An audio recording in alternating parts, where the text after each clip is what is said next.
Subscribe कीजिए F study class channel को और बेल आइकन को दबाइए लेटेस्ट वीडियो सबसे पहले देखने के लिए। हेलो स्टूडेंट्स, चलिए आज हम प्रश्नावली 2.2 का प्रश्न नंबर 2 हल करेंगे। इससे पीछे वाली वीडियो मैंने आपको प्रश्न नंबर 1 कंप्लीट बता दिया था। अगर आपको वीडियो देखनी है तो डिस्क्रिप्शन में आपको प्लेलिस्ट का लिंक मिल जाएगा, उस पर क्लिक करके आप पीछे वाली वीडियो देख सकते हैं। तो प्रश्न नंबर 2 में लिखा है कि एक द्विघात बहुपद ज्ञात कीजिए जिनके शून्यकों का योग तथा गुणनफल क्रम से दी गई संख्या है। हमें एक द्विघात बहुपद ज्ञात करना है और इसमें लिखा है कि जिनके शून्यांकों का योग और जो शून्यक है उनका गुणनफल हमें दे रखा है। इसमें देखिए अलग अलग 6 क्वेश्चन दिए गए हैं। इन 6 क्वेश्चन से हमें बहुपद ज्ञात करना है। तो पहला जो क्वेश्चन है, फर्स्ट क्वेश्चन, इसमें 1/4 कोमा -1 दो संख्या में दे रखी है। जो पहली संख्या होगी वो शून्यकों का योग होगा और जो दूसरी संख्या है वो शून्यकों का गुणनफल होगा। यानी ये योगफल है और ये गुणनफल है। किसका है? शून्यकों का। अब हमें एक द्विघात बहुपद ज्ञात करना है तो उसके लिए हमें ये पता होना चाहिए कि द्विघात बहुपद जो होता है उसका व्यापक रूप क्या होता है। तो प्रश्न नंबर हम 1 को हल करते हैं। यहाँ पर मान लेते हैं, माना एक द्विघात जो बहुपद है, द्विघात बहुपद, उसका जो व्यापक रूप होता है वो होता है ax² + bx + c।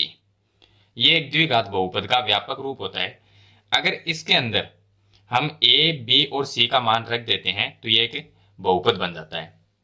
तो अब a, b, c का मान कहाँ से लेके आएंगे?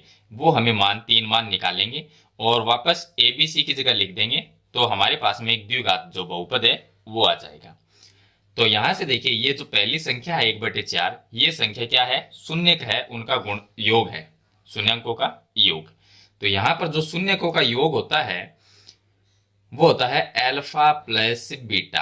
अल्फा प्लस बीटा ये एक सूत्र है। यहाँ पर ये अल्फा और बीटा शून्यक होते हैं।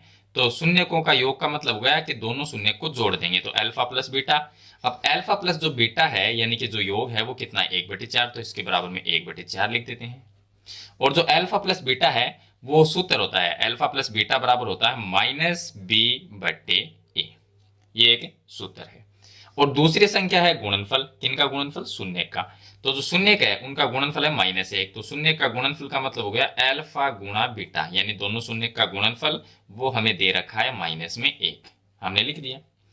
और इसका जो सूत्र होता है वो होता है c/a। अब यहां पर देखिए, यहां से हम abc का मान निकालेंगे। ये जो b है इसके सामने 1 है और a के सामने 4 है तो a का मान कितना हुआ? 4 हुआ। यहां पर देखिए इसके बटे में कोई भी संख्या नहीं है तो a का मान यहां पर भी बराबर रहना चाहिए। यहां पर 4 है तो यहां पर भी 4 रहना चाहिए। लेकिन यहां पर 4 लेने के लिए हम क्या करेंगे कि ये जो -1 है, ये जो -1 है, इसको हम यहाँ पर जो a का मान 4 है तो इसको ऊपर नीचे 4 से गुणा कर देंगे। -1 को ऊपर भी 4 से गुणा करेंगे, इसके बट्टे में भी 4 से गुणा कर देंगे, क्योंकि हमें a का मान दोनों तरफ ही बराबर रखना है। यहाँ पर a का मान 4 है तो यहाँ पर भी a का मान 4 होना चाहिए। अब 4 नहीं है तो हम क्या करेंगे, जो संख्या हमें दे रखी है, जो गुणनफल दे रखा है, उसको 1/4 ऊपर भी 4 से गुणा करेंगे और नीचे भी 4 से, मतलब कि अंश को भी 4 से गुणा करेंगे, हर में भी 4 से गुणा करेंगे। तो ये बन जाएगा -1 को 4 से गुणा करेंगे माइनस में 4 और बटे ये आ जाएगा 4। अब देखिए तुलना करेंगे तो a के सामने 4 है, यहाँ पर भी a के सामने 4 है तो a का मान कितना हुआ? तुलना करके हम a का मान निकालेंगे, a का मान 4 आ गया। b का जो मान है, b का मान यहाँ पर 1 है, लेकिन b के साथ में माइनस है तो ये -1 हो जाएगा। और जो c है उसका मान आ जाएगा, c के सामने संख्या -4 है तो ये हो गया -4। अब जो बहुपद बनेगा वो मैं लिख देता हूं। बहुपद आ जाएगा, इसके अंदर a, b, c का मान लिखते ही बहुपद आ जाएगा। तो a का मान पहले 4 है तो ये a की जगह 4 लिखेंगे, 4x² बनेगा तो ये हुआ 4x²। और b का जो मान है वो -1 है तो -1 को यहाँ पर b की जगह लिखेंगे और x से गुणा कर देंगे। तो -1 को x से जब गुणा करेंगे तो वो -x हो जाएगा। और c का मान -4 है जो यहाँ पर लिख देंगे c की जगह, तो c का मान -4। इस तरह से एक द्विघात बहुपद है वो बनाएंगे।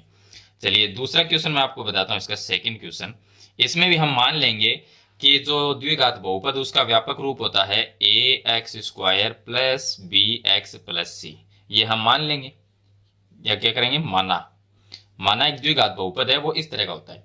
अब इसमें भी abc का मान रखना है। उसके लिए जो सेकंड क्वेश्चन है ये जो पहली संख्या ये शून्यकों का योगफल होता है और ये गुणनफल होता है। तो योगफल का मतलब हो गया अल्फा प्लस बीटा। तो यहाँ पर लिख देंगे अल्फा प्लस बीटा का जो मान है वो हमें √2 दिया गया है, √2, और इसका सूत्र होता है -b/a। ये होता है। दूसरी जो संख्या है वो किसका है, वो है गुणनफल, शून्य का उनका गुणनफल है 1/3। तो अल्फा गुणा बीटा कर दिया, बराबर में 1/3 लिखेंगे, सूत्र होता है c/a। अब यहाँ पर देखिए तुलना करेंगे तो a के सामने 3 है, मतलब a का मान 3 होगा, लेकिन यहाँ पर भी a का मान 3 होना चाहिए बट्टे में, लेकिन इसके बट्टे में कुछ नहीं है। तो हम क्या करेंगे, इस संख्या को ऊपर नीचे 3 से गुणा कर देंगे। तो बराबर में √2 है, √2, इसको ऊपर भी 3 से गुणा करेंगे और इसके बट्टे में भी 3 से गुणा करेंगे, दोनों तरफ 3 से गुणा कर जाएंगे तो ये हो जाएगा 3√2 और बट्टे में 3, ये हो गया। अब तुलना करेंगे तो a के सामने यहाँ पर भी 3 है और यहाँ पर भी a का मान 3 है, तो बराबर हो गया। तो मतलब a का जो मान आएगा वो 3 आएगा। b का मान देखते हैं, ये माइनस में भी है, इसका मान 3√2, लेकिन इसके साथ में माइनस है तो माइनस इसमें लगा देंगे, तो b का जो मान आएगा वो माइनस में 3√2 आएगा। और जो c है, c का मान आ जाएगा 1।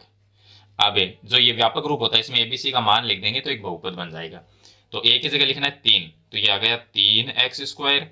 b की जगह लिखेंगे माइनस में 3√2 और x है वो वापस लिख देंगे, और c का जो मान है वो 1 है, तो c की जगह +1 आ जाएगा। तो इस तरह से एक द्विघात जो बहुपद है वो बन जाएगा। चलिए तीसरा क्वेश्चन इसका हल करते हैं। क्वेश्चन नंबर जो इसका 3 है उसमें दिया गया है 0 और √5। तो व्यापक रूप हम जानते हैं, व्यापक रूप होता है ax² + bx और +c। अब जो अल्फा प्लस बीटा है इसका मान तो है 0 और सूत्र होता है -b/a। अल्फा प्लस बीटा का सूत्र होता है -b/a। और दूसरा है अल्फा गुणा बीटा, दूसरी संख्या है √5 है, तो गुणनफल √5 दिया गया है और बराबर में इसका सूत्र होता है c/a। अब दोनों के बट्टे में कोई संख्या नहीं है, यहाँ पर 0 इसके बट्टे में भी कुछ नहीं है, √5 के बट्टे में भी कोई संख्या नहीं है, तो a का मान क्या रहेगा, तो a का मान हम क्या मान लेंगे, 1 मान लेंगे। फिर क्योंकि दोनों तरफ ही मान नहीं है तो हम क्या करेंगे, ऊपर नीचे 1 से गुणा कर सकते हैं। अगर हम इसको 1 से गुणा करेंगे ऊपर नीचे तो ये 0/1 रहेगा, और इसको ऊपर नीचे 1 से गुणा करेंगे तो ये आ जाएगा √5/1 लिख सकते हैं इसको। अब a का मान दोनों तरफ ही बराबर है, 1 है, तो इसका मतलब a का मान तो 1 रहेगा और जो b है उसका मान रहेगा 0। -0 का कोई मतलब नहीं होता, 0 ही होगा। और c है, c का जो मान है वो रहेगा √5, तो c बराबर हम लिख देंगे √5, ये लिख देंगे। अब व्यापक रूप ये होता है, इसके अंदर abc का मान रखेंगे तो a का मान 1 रखना है, तो इसकी जगह 1 रखेंगे, x² से गुणा करेंगे तो x² रहेगा। उसके बाद b का मान तो 0 ही हो गया, तो डायरेक्ट हम c का मान लिख देंगे। तो c प्लस में है, c की संख्या क्या है, प्लस में, तो ये प्लस में आ जाएगा √5। लिखने तो आप इसको ऐसा भी लिख सकते हो x²। अब b का मान 0 है तो इसकी जगह हम लिख सकते हैं कि प्लस में ये 0x लिख सकते हैं इसको, और प्लस में c का मान √5 ऐसे भी लिख सकते हैं, लेकिन ये पूरा पद ही 0 हो जाता है इसलिए इसको लिखते नहीं है, तो इस तरह से लिखा जाता है। तो ये एक द्विघात बहुपद आ जाएगा। चलिए क्वेश्चन नंबर जो 4 है इसका, क्वेश्चन नंबर 4 में दिया गया है योगफल 1 है और गुणनफल भी 1 है। तो अल्फा प्लस बीटा, पहले तो मान लेंगे कि जो माना द्विघात बहुपद होता है वो ax² + bx + c के रूप का होता है। अब यहाँ पर अल्फा प्लस बीटा जो है उसका मान दे रखा है प्लस में 1 दे रखा है, यहाँ पर 1 दे रखा है और इसका सूत्र होता है -b/a। और अल्फा गुणा बीटा जो गुणनफल दे रखा है वो भी 1 दे रखा है, इसका सूत्र होता है c/a।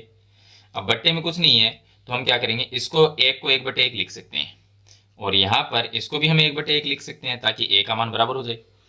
अब a का मान 1 आ गया, b का मान -1 होगा क्योंकि b के साथ में माइनस है, और c का मान 1 हो जाएगा। तुलना करके मान निकाल लेंगे तो a का मान हो गया 1 और जो b है उसका मान -1 हो जाएगा और c का मान 1 हो जाएगा, c के सामने संख्या 1 है तो c का मान भी 1 हो जाएगा।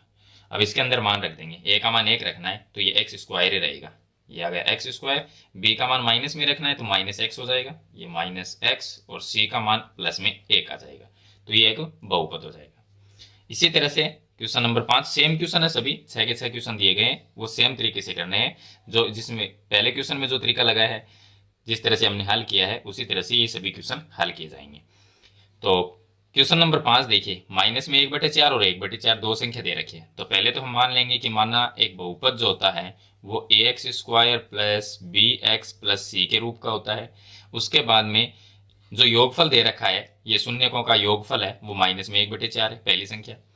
तो अल्फा प्लस बीटा बराबर माइनस 1/4 और सूत्र होता है माइनस में b/a, ये हो जाता है। और दूसरा है अल्फा गुणा बीटा, इसका जो मान है वो 1/4 है, तो 1/4 लिख देंगे और इसका सूत्र होता है c/a। अब a का मान देखिए, यहाँ पर भी 4 है, इसमें भी 4 है, तो तुलना करने पर a का मान 4 आ जाएगा।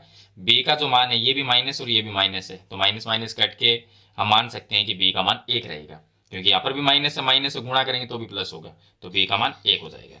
तो ये b का जो मान है वो प्लस में 1 रहेगा। और c का मान है, इसके सामने भी 1 है, तो c का मान भी 1 होगा। अब abc का मान इसमें रख देंगे व्यापक रूप में, तो a का मान 4 रखेंगे तो 4x² आएगा। फिर b का मान 1 रखना है तो 1x आएगा, यानी कि x ही होगा। c का मान 1 रखना है तो ये प्लस में 1 आ जाएगा। इसी तरह से क्वेश्चन नंबर जो 6 है वो हल करेंगे।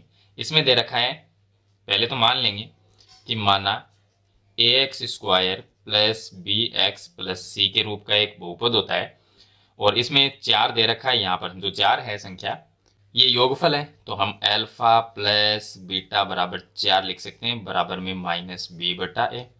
और अल्फा गुणा बीटा बराबर यहाँ पर दे रखा है 1 दे रखा है, तो ये 1 लिख देंगे, और बराबर में सूत्र जो होता है वो c/a होता है। अब a के सामने कोई संख्या नहीं है, तो इसलिए हम क्या करेंगे, दोनों तरफ सेम ले लेंगे। तो एक जैसा करने के लिए इसमें भी बट्टे में कोई संख्या नहीं है, इसके बट्टे में भी नहीं है, तो बट्टे में 1 1 मान लेंगे। तो इसको हम 4/1 लिख सकते हैं, और इसको हम 1/1 लिख सकते हैं। 1 को क्या लिख सकते हैं, 1/1, 4 को लिख सकते हैं 4/1, ताकि a का जो मान है वो दोनों तरफ बराबर हो जाए। तो a का मान क्या आया, a का मान 1 हो गया।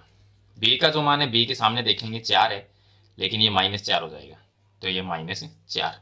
और c है, उसके सामने 1 है, तो c का मान 1। अब इसके अंदर रखेंगे तो a का मान 1 रखना है तो x² रहेगा, b का मान माइनस में 4 रखना है तो 4x होगा, c का मान 1 रखना है तो प्लस में 1, ये बन जाएगा द्विघात बहुपद। तो इस तरह से आपके प्रश्न नंबर जो 2 है उसमें एक द्विघात बहुपद आपको ज्ञात करना है, जिसमें शून्यकों का योग और शून्यकों का गुणनफल क्रम से दी गई संख्या है। जो भी इसमें संख्या दे रखी है उसमें से पहली संख्या योगफल होगा, दूसरी संख्या गुणनफल है। तरीका मैंने आपको हल करने का बता दिया, किस तरह से एक द्विघात बहुपद को ज्ञात किया जाता है।